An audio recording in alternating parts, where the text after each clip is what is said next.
Mates Thrive Nation, very special guest and very special community that we're going to be speaking to today, because healing happens through groups and healing happens through very, very special people like Vanessa Cornell, who's got an amazing story and a group that she founded called NUSHU. And what I love about it in person, yes, they have an online community, but she walks her talk with regards to healing within groups and just meeting face-to-face and holding space. So I really want to welcome Vanessa Cornell to the show because it's a privilege to have her on. Thank you so much for having me. I'm thrilled to be here. Brilliant. And let's get a bit of a backstory. And let me tell you a bit of a backstory from my side. I'm a functional medicine doctor for 25 years now. Been doing Chinese medicine and acupuncture. My wife is an occupational therapist who's been dealing with groups. I think she's been qualified even longer, 26 years, and does a lot of facilitator training and a lot of facilitations of healing groups. And she's just started another group this year called Flourish. And it's been, just incredible to hear the stories of healing that happens in her group, which is just all for females. But let's go to your story and what happened. Very successful person according to successful standards, whatever you want to deem success, but really successful in your own right. And then some huge life changes that brought you to founding NUSHU. Yeah. So I would say I'm a recovering overachiever. I was kind of a classic overachiever, right? Straight A student, teacher's pet, athletic. I went to a premier boarding school, national merit scholar, went to Harvard, 4-time national championship squash team member, went on to Goldman Sachs. I kind of had checked all those boxes of external achievement. And I would say that's the most boring part of me, the most uninteresting part of me. Because what I was doing in that all of those years was kind of looking around and seeing, what does everybody else think I should do and be?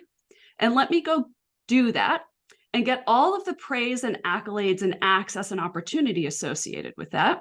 Yeah. But really, that wasn't me.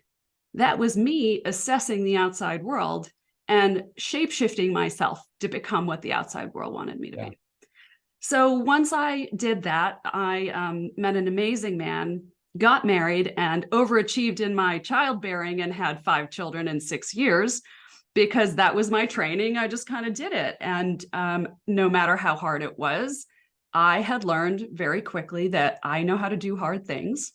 And I just put my head down and I did it, and I didn't complain, and I didn't sleep for a decade. But I had learned through my athletic training, through my academic training, that if you feel bad, if you learn to ignore it and not pay attention to it, you don't feel it anymore. You can numb yourself from all of those feelings of I'm exhausted, I'm burned out, and you can essentially get yourself to achieve, do pretty much anything if you numb yourself to what your body is telling you. And so I did this when I had 5 children and I was raising them, and I was, I had 5 toddlers at a time, and people would say, "You're so calm, Vanessa. It all seems so easy and calm." And of course, inside, I was just about to explode. It wasn't calm. It wasn't easy. And so my body did get to a place where finally I just collapsed. I just couldn't do it anymore. And I work with a lot of women who are high achieving like me. And what I say is, if the pipe never lets out any bit of steam, because you're so capable, you can always hold it in, you can always keep it together. No matter how much pressure builds, you hold it together. When you explode, it will be spectacular. Yeah. And mine was spectacular. It was a very, very, very difficult time. I basically just went to the other extreme where I said, my entire life that I have built until now, I don't want it anymore. I'm out. I just needed to get out. And then eventually I realized, no, I actually don't want to get out of my marriage. I don't want to get out of being a mother to 5 children, but something dramatic has to change. And that's when I started to actually look inside. I started to get curious about my internal landscape and realized, oh, this is interesting. This is fascinating. And in that reconnection to self, I got so much creative energy. I got so much flow that I had never been able to access in my overachieving days. Sure. So can I just say, what was happening with your career there? Because you said reconnection to self. And I mean, that is such an important statement, because people say, oh, well, you were connected to yourself. I mean, you had 5 kids and you had, a wonderful husband and things were going well. What was happening to your career and just you understanding your gifts and your talents? Yeah. Well, so I had been at Goldman Sachs in finance, and then I went to work for a hotelier, and I was in real estate, and I was good at it. I'm good at numbers, I'm good with people, I'm good at reading documents. And so I'd had sort of a very successful career, but I stopped working when I had my kids. Okay. So for 10 years, I was taking care of my kids, not working. They were my job. It was pretty hard to work at the same time as having all those kids. Yeah. But it wasn't even that I was disconnected from my career and what I wanted to do. I don't really believe you have to find that thing that is your purpose in life when you're 21 and out of college. I think go do a bunch of things, so I don't regret being in real estate, being in finance. I learned a lot. It was exciting. It was interesting. But after the 10 years of being off, I really realized that I needed to do something that was more fulfilling. And that's when I had all this creative energy and I didn't know what to do with it. And I just started doing things. I brought in a meditation teacher. I brought in a teacher I was interested in, and I started to welcome people into that with me because I didn't want to do it alone. And so that's kind of where this kind of new career started. But I mean, did you have to hit rock bottom? What actually happened, Vanessa, that you said, listen, I got to reconnect to myself? Because a lot of people just carry on in the treadmill. They come and see me, or they see a practitioner, they take Western medicine or even natural medicine. They start doing, other things. They go on psychedelics or ketamine drips, and they don't reconnect. Because I think that's the start, that's the awareness, that's the reconnection that we need to bring in healing and to change our lives from inside out. People are trying to change their lives from outside in, and it's really from inside out. What happened that you said, hang on, I need a change, I need to reconnect? Yeah. Well, I mean, I think you're absolutely right. And I talk about this all the time, that we're really still looking outside of ourselves for answers rather than looking inside.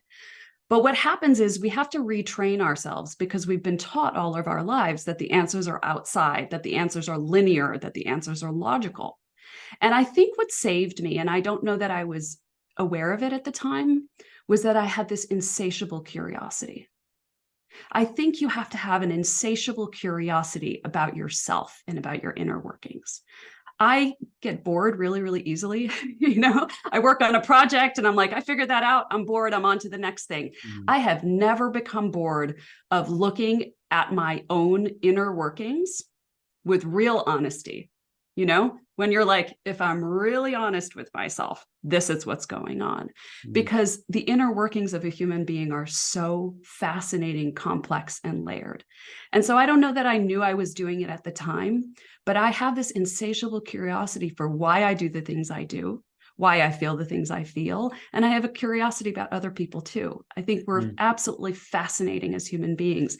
And so I think that the key to unlocking it all is really purely knowing yourself. That's it. That's it. It's kind of boring. It's not as exciting as doing psychedelics, although psychedelics can be a method to use to know yourself. But ultimately, we have to remember that what we're trying to do is have clarity, to just have clarity about the way things are in the world around us, the way things are inside of us. And if we can just see clearly, we have so much more ease, so much more capacity, but it's not so exciting. It's sometimes quite painful. And it doesn't have the sort of pizzazz of achievement or the pizzazz of, going on a journey that some of these offerings have. Ultimately, a lot of these ways that we are trying to heal are actually ways that we're trying to escape. Yeah, it's true. It's true. We think we're healing, but really we're just trying to escape ourselves. At the end of the day, there's really only knowing yourself and having clarity. Yeah. That's all I see. So so you had an insatiable curiosity, and then you didn't like your life, or you just felt down, or you felt depressed, or you felt burnt out, or you wanted out from your marriage, you wanted out from your kids, and then you realized you didn't, what happened? And then just continue the journey. So you're looking, people on YouTube, have a look at Vanessa Cornell. She could be Miss New Jersey or Miss New York. She's got 5 kids, incredible career, and just really on top of things, obviously a type A personality, crossing T's, dotting I's, very sort of successful in terms of achievement. But what happened to the rest of the story, which I think people are waiting to hear? Yeah, it was like I had this feeling and I was totally confused. I knew nothing. I was like, I just know I need to get out. It was like a fire burning inside of me. And I was like, what is happening? I had zero clarity. I had zero, I was like, am I leaving my family? Am I going to India and like taking off? Nothing made sense. It was a period of total confusion. And I sat in this period of total confusion for a while. And one thing happened. I dropped one anchor. I said, is there one thing I know to be true? I actually didn't ask myself that question. I tell people to ask themselves that question. I wasn't asking myself that question. I was like, what am I doing? Where am I going? And it came to me. I was walking in Central Park and it came to me. And I thought to myself, I am not leaving my children.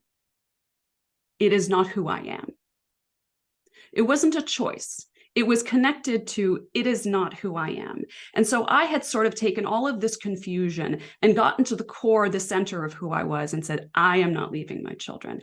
And I had one truth to anchor myself down to. And I built everything back up around that truth.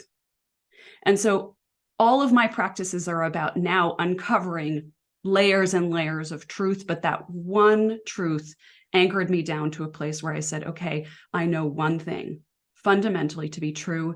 It is my faith. I grew up kind of Christian-ish, and I really didn't get it at all. The one thing I understood was this definition of faith, the thing you just know to be true without needing it to be proven. And I said, I have faith in one thing. I know one thing to be true without needing to prove it. It's because it's connected to who I am. And I literally built my whole life up around that one thing. Amazing. Okay, so then what happened with the groups? You brought in meditation, and you might have brought in, how did you start NUSHU and just healing through community? Because community is one of our pillars at Made to Thrive, and not only community, but multiple communities that form within the community of your life that bring healing in different facets, of this incredible human being that we are. But just, continue the story in terms of the group and NUSHU. Yeah. So once I started to look in my inner landscape, and, I'm a very curious person. So I was listening to podcasts, I was reading books, I was looking up healers, I was reading one led me to the next, led me to the next, led me to the next. So I started really exploring this whole world of mental health and knowing yourself and healing. And it gave me so much energy that I said, I have to do something. And I didn't know what it was. And I said, well, let me just do one thing. Let me bring in one meditation teacher and invite a couple of people. Let me bring in one person to come talk about conscious parenting. That was Dr. Shefali. She came in and talked to a group of women I know. I think when you have an idea, you start where you are, which is what I did. I started with the people I knew, and I found the people who were willing to come, and I just started. And what started to happen was these speakers would come in and they would say, oh, you're in New York. You're on the Upper East Side of New York. And they would take one look at me and my home and my people, and they'd be like, these are very closed people. There's no way that these people will be kind of honest and open and vulnerable in this space. And they came in and they were like, oh, these women are really open and honest and vulnerable. And they were like, what are you doing? And I thought, I don't really know. I don't really know what I'm doing. And then I realized, oh, I think I'm leading with my vulnerability. I started this group of women by saying, hey, you thought my life was perfect, but let me tell you, it imploded. And I didn't tell anyone, and I was completely alone. And I need to tell my story to all of you. And I think people were shocked, and I brought them in on that basis. And so I kept bringing people in, and I kept bringing teachers to this group of people. And I realized there's something happening here where people feel safe to actually take off those masks, to not pretend, so that they don't feel judged, where they can actually show up honestly, where they can actually connect with people. And what I did was I looked at what had happened and what the dynamic was, and I started to reverse engineer it and say, what are the conditions that needed to be present for this to happen? And in that, I developed a group where I put those conditions in place. I set out explicit guidelines. I showed people how to be in that space. And I said, you know what, we don't actually even need that teacher in this space. We are our teachers, because if all we're trying to do is to know ourselves, what we need is a space where we can be honest, say it out loud, have it be witnessed, and have that just space held to develop the practice of knowing ourselves. And so I started in my living room with a couple of friends, my first NUSHU group, and I facilitated it. And fast forward, I've done a bunch of facilitator trainings and held lots of NUSHU groups, and teach a course called How to Hold Space. And really, fundamentally helping people understand that the process of healing is about creating spaces and people who can be mirrors, who can hold, but that the answers ultimately are in you, and that you have to open your eyes to see. You have to create clarity for yourself, and that no one else can really do that for you. Sure. Now, why the word NUSHU? So I'm half Chinese, and NUSHU means women's language. NUSHU was actually a language in ancient China that women didn't speak. Actually, it was a written language that women used to communicate with each other when they were denied formal education. It's actually a fascinating and beautiful history. It's a beautiful script written language. Women would embroider poetry in NUSHU in the inside of clothing when they would leave the village, or they would paint it on fans to each other. So it's this secret, hidden language by women for women in ancient China. Wow. Okay, so you started NUSHU, and then you started realizing, hang on, this is working. You're bringing in other people, and then realizing, actually, if we can just hold space, which I want to define, and I know you run a course in it, but maybe people want to just hear in terms of some of the basic sort of tenets of holding space. So you start NUSHU, and then it just starts sort of growing and multiplying. And what happened with the growth of the sort of the company? So my team will laugh. The growth of the company goes like this, because as I mentioned, I get bored easily. Okay. And I often have new ideas. And so really, honestly, it's a vehicle for my self-expression, my teaching, for people to stay close and continue to grow with us. It's ever evolving. People say, do you have a 5-year business plan? I say, that's so silly. That's ridiculous. We don't have a 5-year business plan. We don't have a plan to take over the world. It's a growing, evolving, breathing community of people who are learning and growing together. Okay, so brilliant. So let's maybe define what holding space is, and just some of the pillars that are really, really important to holding space for healing. Yeah. So I think holding space is creating the conditions to allow somebody else to share their truth, to share how they're feeling, to share what's going on with them, to share whatever is coming up for them. And one of the pillars really is learning how to listen. I think a lot of people don't realize that when they're listening to someone else, what they're actually doing is having their own experience of what that person is sharing. So for example, if you tell me a story, I'm going to have my own experience of what you're sharing with respect to my story, people I know in my life that might have treated me the way the person in your story is treating. So everybody who is listening is having their own experience. And being able to hold powerful space means that you are aware of and are managing your own experience to allow the person to actually share what they need to share without your interference. How can we interfere? Often we can interfere by trying to fix or problem solve. Yeah. We can interfere by interrupting with our own story because we're just desperate to tell our own story, which is understandable. We can interfere by basically trying to shut that person's story down because it's making us feel uncomfortable. It's bringing things up in us that we don't really want to feel or handle. And so actually listening well is quite rare and quite challenging, because if you want to listen well, you have to be willing to be aware of and manage everything that comes up in you when you're listening to someone else's story.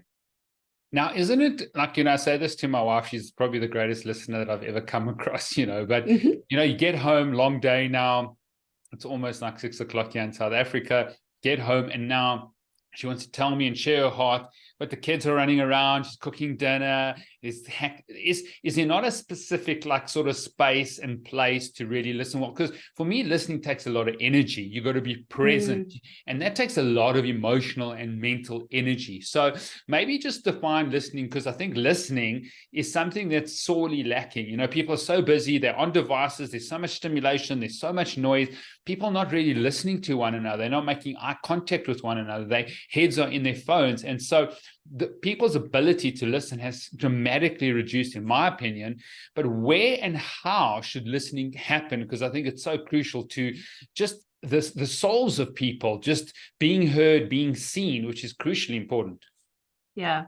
So I think part of the problem is that we're not explicit with each other in terms of our needs, wants, or capacity on the other side.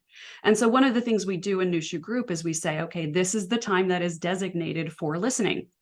This is the way in which we are going to listen. We are not going to interrupt. Everyone has their turn. You're not going to respond to somebody else. You're not going to try and fix or give advice. You're only going to speak from your experience. And having that structure is so helpful to people because they know what they're going to get and they know how they're expected to show up. And so I think in interpersonal relationships, sometimes we miss the step where we say, hey, I need to be listened to. I need to get things off of my chest. And usually it's at this time of day. And when you're distracted, I don't feel listened to. So can we carve out a time? And then on the other side to say, I want to be here for you. At this time of day, it's difficult for me, or when I have this amount of capacity. So it's just that explicit exchange of how can I show up for you? And how can you show up for me? Where in a relationship and in a partnership, you can set those guidelines so that people feel heard in the way that they want to be heard. I love this construct also. I think Brené Brown talks about it, where you come home from a long day and you say to your partner, I'm at about a 30%. You know, I've had a tough day. I'm kind of at a 30%. And then the other person says, I'm at an 80%. I've got you. Because in a partnership, people have different capacities at different times. But to know what your partner's capacity is super helpful to say, you know what, I have this thing I need to share, but it can wait because I have capacity to hold it and you don't have capacity to receive it, or the other way around. Yeah. And so we're always ebbing and flowing with each other. But if we're not telling each other where we are in the ebb and flow, what our preferences are in terms of how to communicate and when and how, then we're going to we're going to annoy the other person, or the person's not going to be fully present. So it's that just being explicit about what you need and want and how to structure your listening with the other person. Super helpful.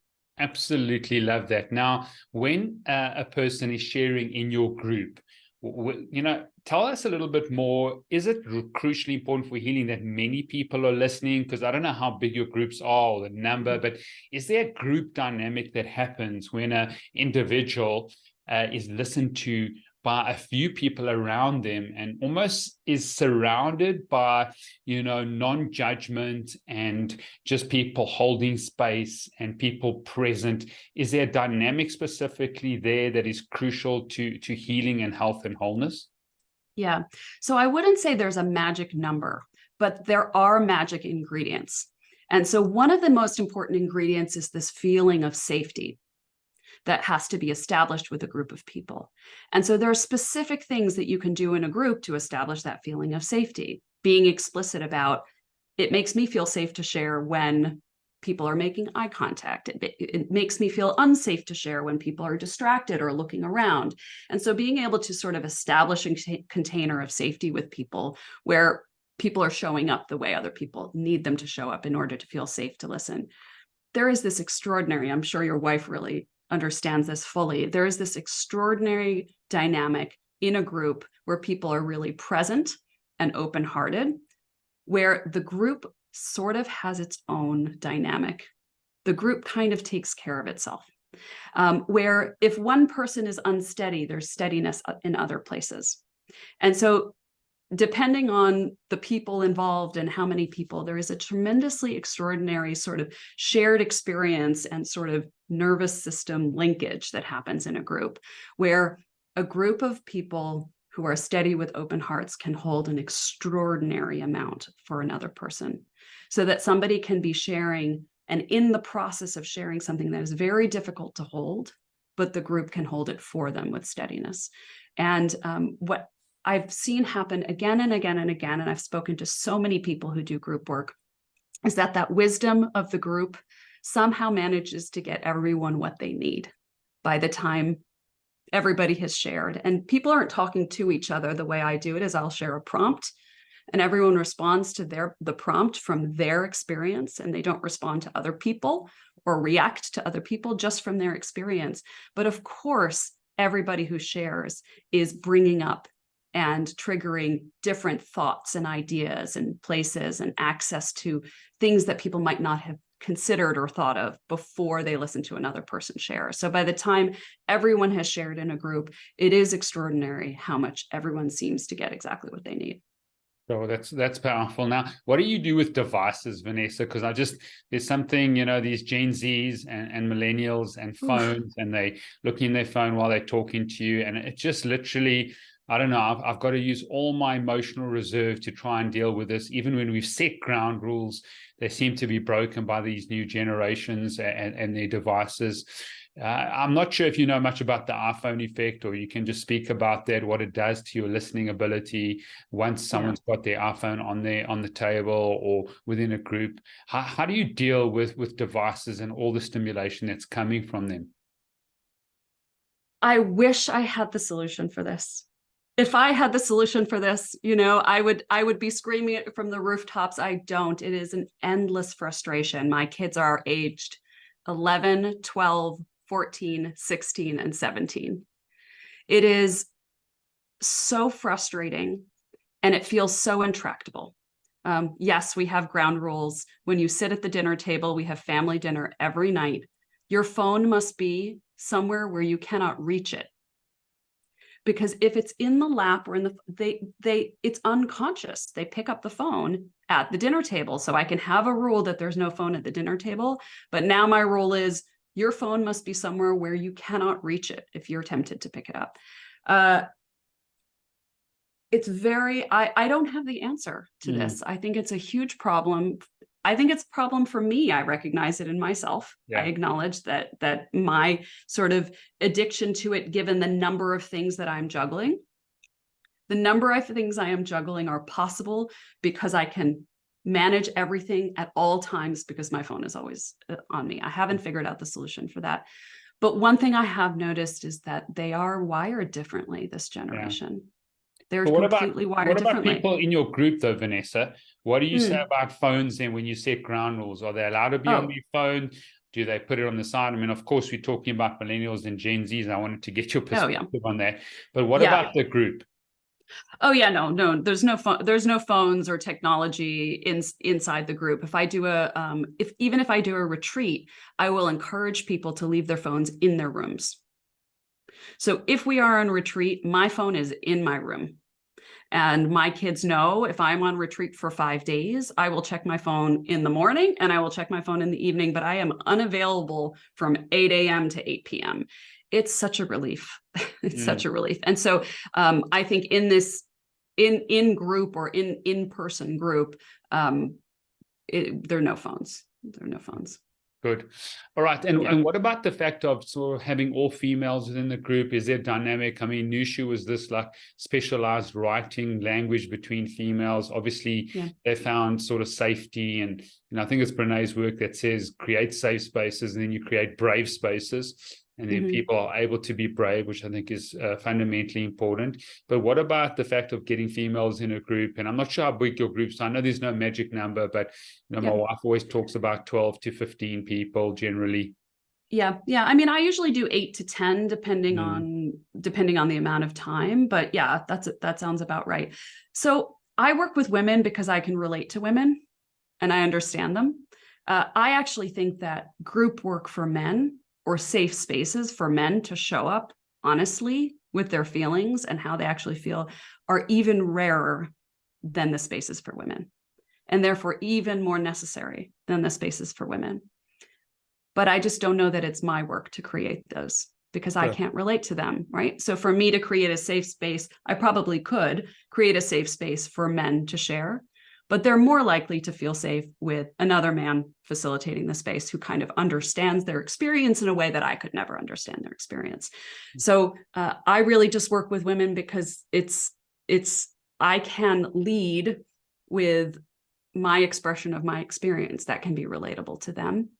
But it's these spaces for men to feel safe to share are exceedingly rare and incredibly important. It's hard to be a woman, but it's just as hard to be a man. It's just different hard. Yeah. But is there research to say, like, when 10 men come together, they're able to sort of share, their hearts and feel safer? Or is there research to say, well, when female groups come together, they're far more likely to, facilitate healing and wholeness and be able to help one another? Has that been researched? I don't know. I don't know the research. I only know anecdotally. I only know for people who do this work, it's entirely possible for men to do this healing work. And in fact, anecdotally, men sometimes, when they're invited into this space, are actually more willing to go there more quickly than women. Women have a really strong fear of judgment in spaces, and so sometimes they will hold back. And so I don't think that this is a unique healing modality for women in any way. I think it's incredibly powerful, possible for men to do this kind of powerful healing work, and possibly even more so than women. And what's the frequency of meeting? And are people more open to this now than ever before? Because I just find that people are like, I'm not going to share my stuff. I'll share it with my 2-3 girlfriends over the phone. We'll have a conversation, or we'll go out for drinks, and, I'll let go a little bit. But to formalize it or make it a weekly thing where you're holding space, are communities and people sort of becoming more open to this? I think it's very difficult to convince people to come into a space like this, if I'm going to be totally honest. If you say this is a space where you're going to be honest and open with people that you don't know, people are like, no, that seems a little scary. And so what we've had to do is kind of, I don't want to say trick people into it, but kind of bring people into it and say, if you're open to it, you can share in this way. And once people come in, they're like, wow, this is incredible. This feels amazing. But it is very scary to expose yourself in this way and to be vulnerable in this way. And I acknowledge that. And so it's really, really important to me that people are allowed to engage in the way they want to engage at their pace with no pressure.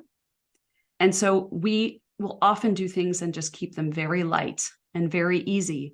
And people get to choose. That's a really, really, really important tenet of the group, is people get to choose. There's no pressure. And when I do facilitator training, I say, if people are very emotional and they open up to the group, that is not a more successful group than a group where someone says, wow, it's interesting. I do keep a lot of my stuff close to my vest. There is no more successful self-realization than another self-realization. And it is really, really important as facilitators to not tie your worth as a facilitator to how deep you get people to go, because then it's about you. Yeah. It's about you as the facilitator and not about meeting people exactly where they are. So the answer is, I hope that people will come to see this as more normal, to be able to share. But I acknowledge that it is very, very vulnerable, and it is very scary to show yourself to other people in this way. And so we don't push people to engage. But why are groups and these community sort of groups so powerful? Why is there so much healing in the space when you get people together in a safe space? I think people don't realize how much they're pretending and lying in their lives. I think that the steady state for most people is a lot of disconnection and misalignment with themselves. And the reason for that is because people are protecting themselves from the world. They're protecting themselves from judgment. They're protecting themselves from rejection. But that was the life I was living. And it's a very, very, very lonely, lonely place. When you do not actually show yourself to someone else, the person they're interacting with is your avatar. So your avatar is having a good life with friends and colleagues and doing all this, but the person who you really are has no connection to other people, and it's completely alone. And so if you can just have a space where people can allow themselves to be seen, where people can allow themselves to feel what it feels like for the actual them, the true them, to be seen and accepted and loved and held with compassion by other people, that opens up so many worlds of connection that aren't available.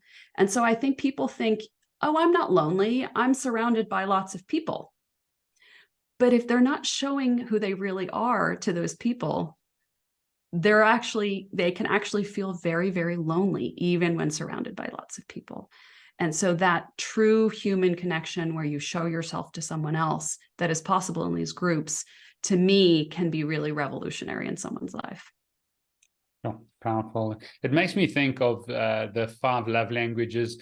How would you see that a group is safe? Do they start sort of, using words of affirmation, or do they start doing acts of service, or, do they start being a little bit more physical? And how do you sort of measure that there's other than sharing? Because I'm just thinking a lot of the guys are like, I'm not going to share my stuff, I don't think talk therapy. There's a lot of people that battle with talk therapy. They want more somatic experiencing.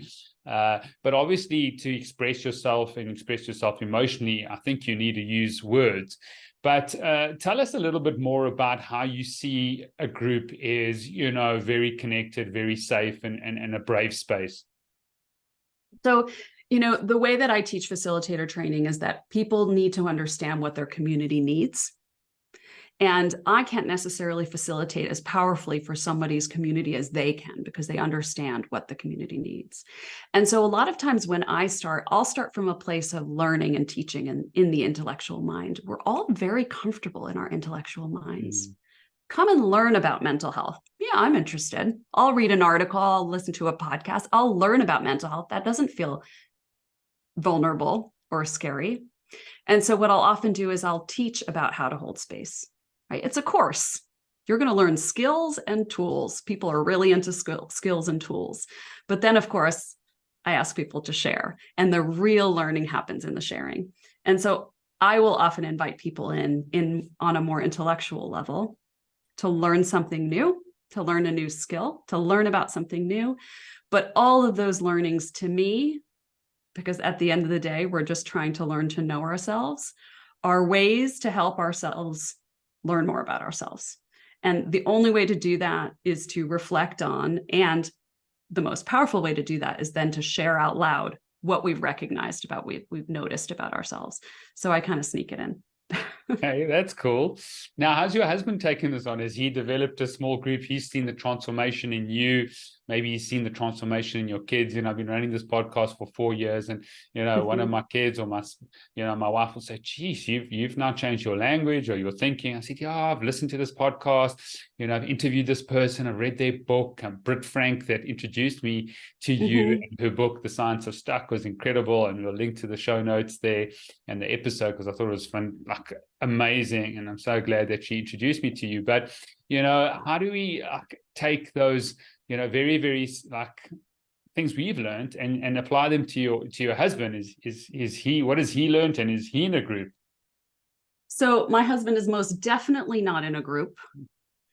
He teases me about my little witchy coven of friends, because I have a lot of friends that I would describe as very I consider witchy a compliment, kind of very intuitive, very aware friends. But he uses none of the language. He's not into it at all. And this is actually really important, because I think sometimes people will listen to all of these things and start to use the language and think, oh, I'm evolved now because I'm using the words, or I'm dressing in a certain way. But those are all costumes.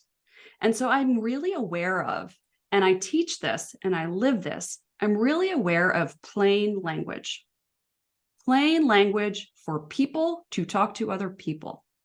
Not all this kind of spiritual, fancy, dressed up language, because at the end of the day, I don't really care what you say. I only care what you do. I only care how you choose to walk through the world. How do you treat people? How do you hold yourself accountable and responsible for your actions?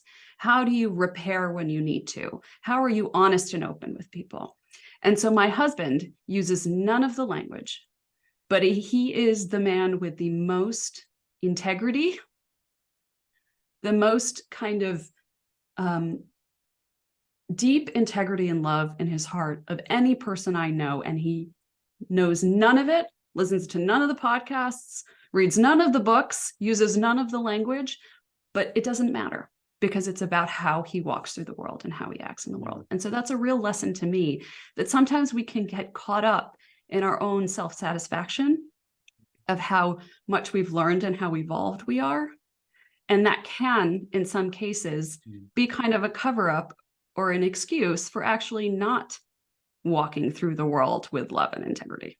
Yeah. But I'm sure maybe he's learned things from you, because gets quite frustrating, like if people don't understand, just to hold space or reflect or be patient or allow someone to speak or listen well. I'm sure there must have been some osmosis in terms of, because we pick up things like this. And I think there's a lot of marriages, and we've done a lot of marriage counseling over the years, where someone does develop and grow and the other person's in a very different space, and there comes conflict just because, you have awareness. So what do you think about that, even with your kids? I mean, surely you would have taught them about holding space and not judging people and listening and making eye contact and not doing something else when someone else is talking. How's that impacted your family? Yeah, so I think I'm a much, much, much better parent as a result of my inner work. There's no question. I'm a much better listener. I'm much more aware when I am being triggered by something that probably has nothing to do with the situation with my kids. And I model all the time saying that out loud. Oh my gosh, I'm so sorry that I'm so upset about this thing that you did. It actually has nothing to do with you. It has to do with all of the things that happened in my day. And I'm taking it out on you, and I shouldn't be. And I'm sorry, but I am a human and I can't control my emotions in this moment, right? So I just say it. I just show them and share my humanity. I don't try to pretend to be perfect. I model my very messy humanness. And I do that with my husband also. So I definitely think that in two ways, this has the ripple effect is real when you're doing your own healing to the rest of your family. And it happens in two ways, I think. I think in one way, it sometimes happens, and I tell a lot of the women I work with, if you become more alive, more at ease, more able to manage conflict in tough situations, your husband is going to say, maybe I want some of what she's having, right? I see how she feels, happier and alive and more at ease and more equipped. Maybe I want some of what she is having. But the way that doesn't work is when we decide that we want the other person to go on the journey we've gone on. We're so excited about where we've gotten, and now we want to pull them along and decide where they are supposed to go and decide that they need to learn these things and do these things, and that just doesn't work. We need to let people have their experience, their process, and choose their own path. You can inspire, but you can't drag someone along. And so I think the conflict happens when people want other people to get to a place because they want it for themselves, not necessarily for the other person, or they do want it for the other person. But it's not your journey to map out and fix for someone else. Everyone has to have their own process. And so I see that very much with my kids. I expose them to meditation. I give them sound baths sometimes. I've got all the tools and all the things, and they tease me. They tease me about it. They're like, oh, you're the essential oils mom. You're the meditation mom. And they joke about it, and I let them joke about it, and they can reject it. They have the right to reject all of it, but it is in my parenting, and it is in my relationship with them, the way that I listen, the way that I hold them, the way that I have capacity to hold the emotional lives of 5 beings. And so there's no question that it's impacted and improved my family life, but I'm very, very careful not to try to reach into one of my kids' lives or to reach into my husband's life and say, I think you should do it this way. I'm the one who's evolved, and you should do it this way. that is a non-starter, because I am not the one who has evolved. We are all on our journey of human messiness, me as much as anyone else. And when we start to think that we are better than or more than because we're doing this work, that is a dangerous slippery slope. Yeah, powerful, very, very powerful. And I think that creates space, and that creates one of your children possibly coming to you and saying, well, I've had a tough day. I'm feeling a bit anxious, Mom. Why don't you put some essential oils in my bath? And, why don't we put a bit of music? Because it's just so, it's so precious and not harsh and not hard and not forceful. So well done to you. My wife looked at your website with me. We were so excited. I sent so many things to her, and she said, I've got to do this training. I've been doing group work amazing. for, I don't know, 20 years. But she's like, I cannot be in New York and come there every single week. And I live my life in South Africa with 2 kids and my career. And, if people want to learn to become more of a facilitator. I mean, she's been on so many courses and just loves facilitating groups.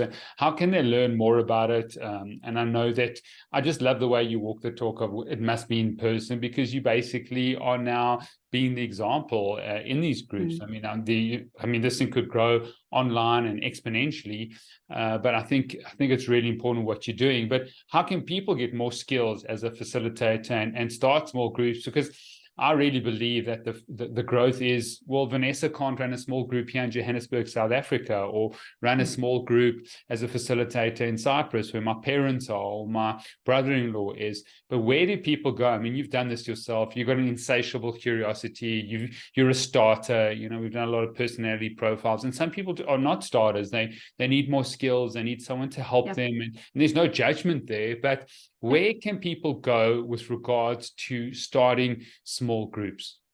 Yeah, well, I do the facilitator training online, and we have had people from all over the world. Okay. Philippines, Europe, Bermuda, South Africa, Canada. So the facilitator training is online just to be able to reach more people. And all of our offerings are on NUSHU.com.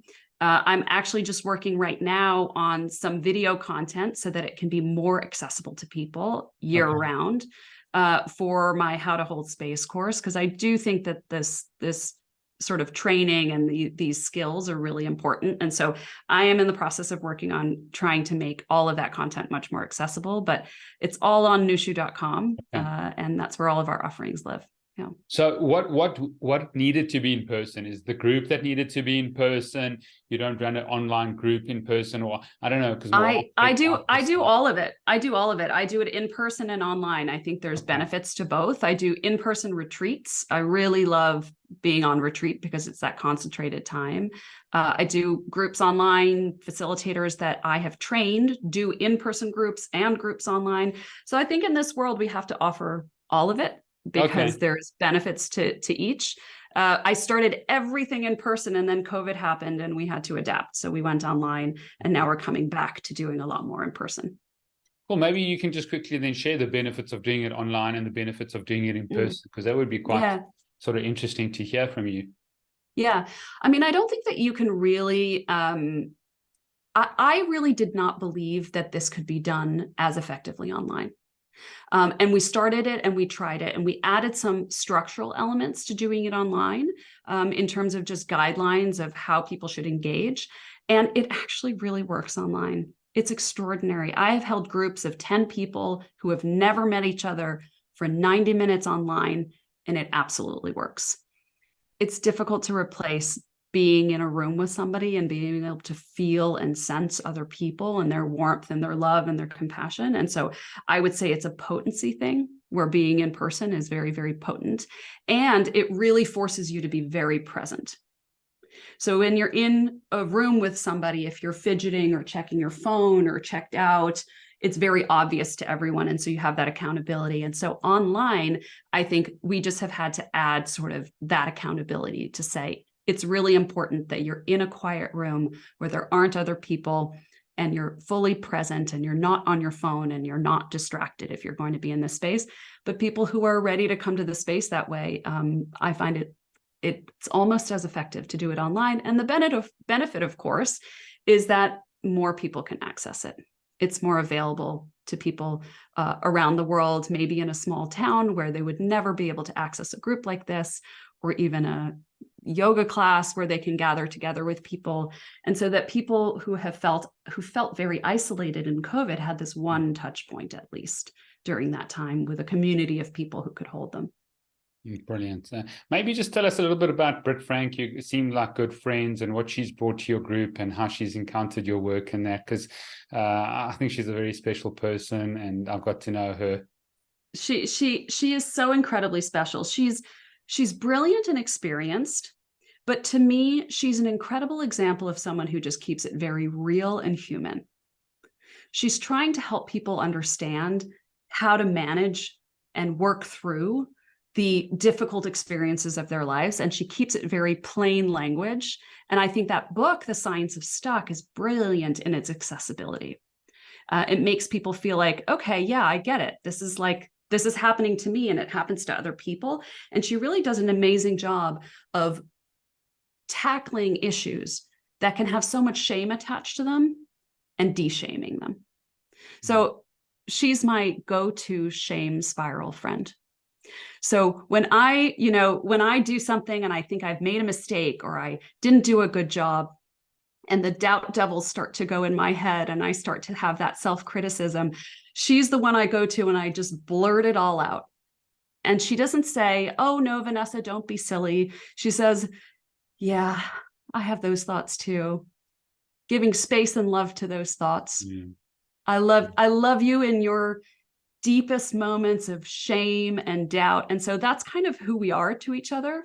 We're those people where we can say, yeah, show me your darkest, nastiest, ugliest parts of you.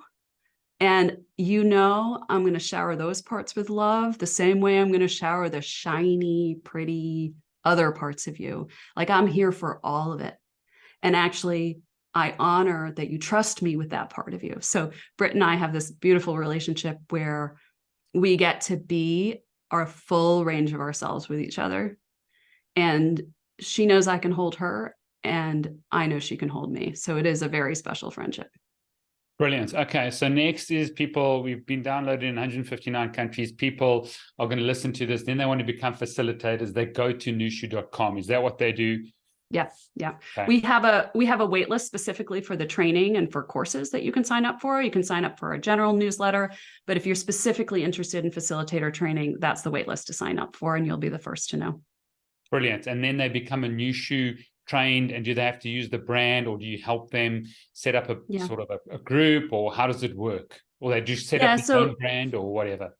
Yeah, so you don't have to use the brand. I'm really, really happy for people to take the skills and go out and do groups. And it's not important to me whether they use the NUSHU brand. And so it's really on a case-by-case basis. Sometimes people are doing this and doing the training and they're applying it to their family. Or sometimes people are doing the training and they might have a big community of people. For example, if they're a yoga instructor and they have a community of people, and then they have an additional offering that's group, in addition to their yoga offering. So it really spans the range. But to me, it's not a business proposition in terms of like, let's take over the world and have this big network of facilitators. It's really about, can you use these skills in your life, either in your professional life or in your personal life, to go be a place where people can show up in truth and honesty with each other. Brilliant. And so I'm going to teach you African word called sawubona. Now, sawubona, literally, sort of the literal meaning means hello. So when you're in Africa, you can say sawubona. But when you break it down and you look at sort of the cultural context of what it means I see you. And so the first experience I had was in 2015. I was getting my coffee from a barista and I said sawubona, and she said sawubona, but I had my face in my phone looking at WhatsApp and sending a message. And she said to me, you are not seeing me. You cannot say sawubona. So I want to say to you, Vanessa Cornell, Sawubona, I see you. Thank you for your work. Just declare favor and blessing over you, that you will just rise up in your calling, declare courage, because I'm sure it's taken a lot of courage and just endurance to create these groups, which I think are fundamentally important to humanity and just emotional and mental and physical health, but more health in the area of emotional, because I just think that is poorly lacking and people don't understand the emotional health and be able to bring healing to that area. So thank you so much for your time, and just appreciate what you're doing. Thank you. I appreciate you so much. Thank you for giving me the opportunity.